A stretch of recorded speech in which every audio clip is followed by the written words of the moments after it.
présente-nous Résilience en 2 minutes. Ouf. Alors, Résilience, c'est quoi? C'est une start-up à taille humaine de passionnés, dont la mission, c'est de développer la résilience des organisations. Okay. Et donc, nous aidons finalement nos clients à se doter d'une capacité de transformation qui leur permet finalement de continuer de croître dans un environnement de plus en plus incertain et changeant.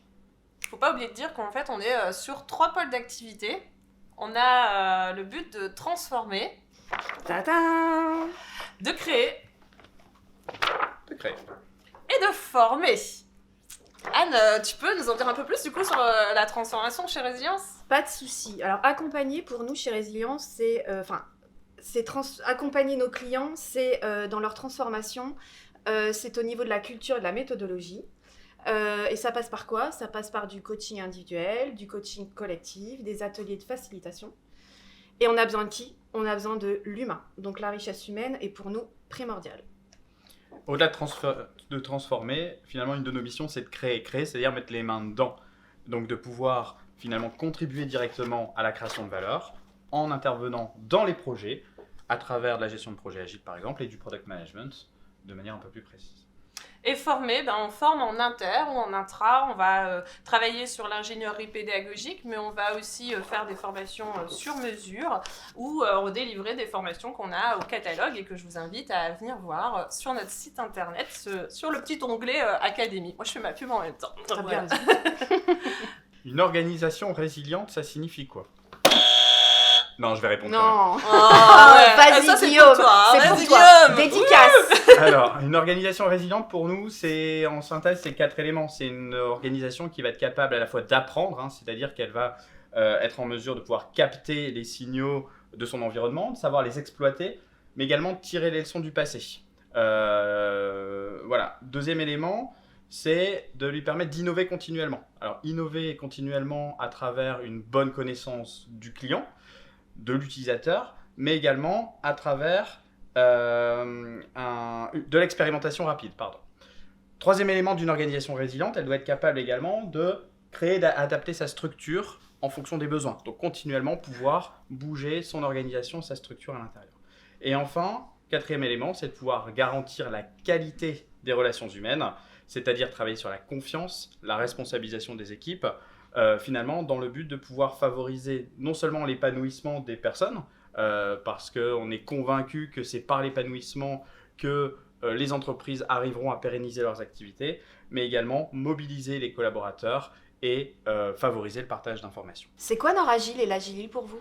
Alors Noragile, pour connaître l'association depuis un certain nombre d'années, c'est une association qui a pour objectif de promouvoir l'agilité, alors non seulement dans la sphère d'agiliste, mais également au-delà, c'est-à-dire de pouvoir finalement démocratiser l'agilité à une population bien plus large.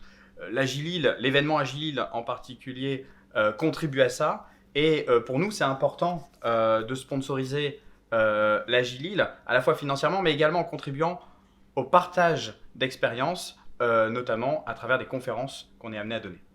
Comment vivez-vous l'agilité au sein de Résilience ? Moi ça je veux bien l'apprendre. Alors, résilience et l'agilité. Ça démarre en fait au recrutement, en fait, tout simplement. Quand on fait un recrutement, on va chercher des profils tous différents. C'est important pour nous d'avoir des profils différents, mais avec un mindset et une passion pour l'agilité. C'est ça qu'on recherche chez Résilience.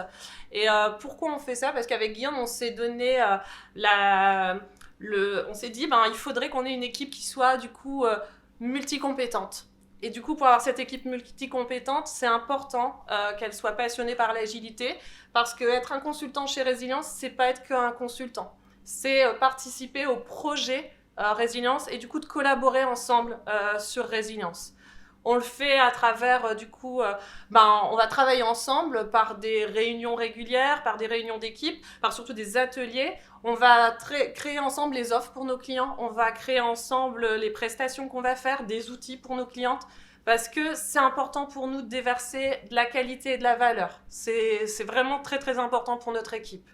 Et pour pouvoir faire ça, on a des consultants qui sont sur le terrain et qui du coup vont nous ramener les feedbacks du terrain, et pendant leur mentorat, ils vont pouvoir amener cette valeur à résilience et nous aider à faire grandir résilience. On va pouvoir se réaméliorer sur nos outils pour délivrer encore mieux des choses à nos clients. Mais à travers ça, c'est aussi se dire que l'événement dans notre entreprise, elle est comme toutes les autres entreprises. Elle évolue dans un monde qui est incertain, qui doit se réadapter continuellement. Et en fait, on développe résilience de cette manière-là. On s'améliore en continu. Et pour pouvoir faire ça, on a une équipe qui travaille dans la confiance. Et si on n'a pas ce cadre de confiance, on ne peut pas bosser ensemble, on ne peut pas travailler en agilité. Donc, moi, en tant que RH, Anne, en tant que facilitatrice, tous les consultants qui nous accompagnent, on vit, je pense, cette agilité comme ça chez Résilience. C'est quoi le meilleur format d'atelier de résilience ? Il n'y en a pas, Guillaume. T'en penses quoi ? C'est du sur-mesure. Il n'y en a pas pour nous, parce qu'effectivement, pour nous, c'est important que chaque atelier conçu, chaque séminaire, chaque facilitation ou formation soit adressé directement par rapport aux besoins de notre client. Donc finalement, on n'a pas un format type d'atelier, et on a des formats d'ateliers différents en fonction des attentes de nos clients. Et surtout du contexte. Alors, est-ce que tu préfères Safe 6 ou un hot dog sans saucisse ? Mais c'est quoi cette question ? Ah non, moi je kiffe le hot dog. Non, un hot dog avec du riz liche. Un hot dog, Un hot sans dog avec saucisse. la saucisse végétarienne. Ah, Non, oui, c'est pas ça. végétal. C'est sans saucisse, là. Ouais. Alors Ouais, allez, moi, Guillaume. je prends Safe 6. Ah Je d'accord. suis désolé. Vas-y, Vas-y. dis-nous pourquoi. Je prends Safe 6 parce qu'un hot dog sans saucisse, c'est déjà pas un hot dog. C'est un peu comme si tu disais tu fais du scrum sans mindset agile. C'est un peu la même chose. D'accord. Donc moi je prends Safe 6 parce que à minimum, même si on peut souvent le décrier comme étant un modèle d'organisation très complexe, j'ai envie de dire que ça a quand même tendance à rassurer les clients chez qui on intervient. Donc pour moi, je prends Safe 6. Ok. Bon. Si je dis RSE, ça vous parle ?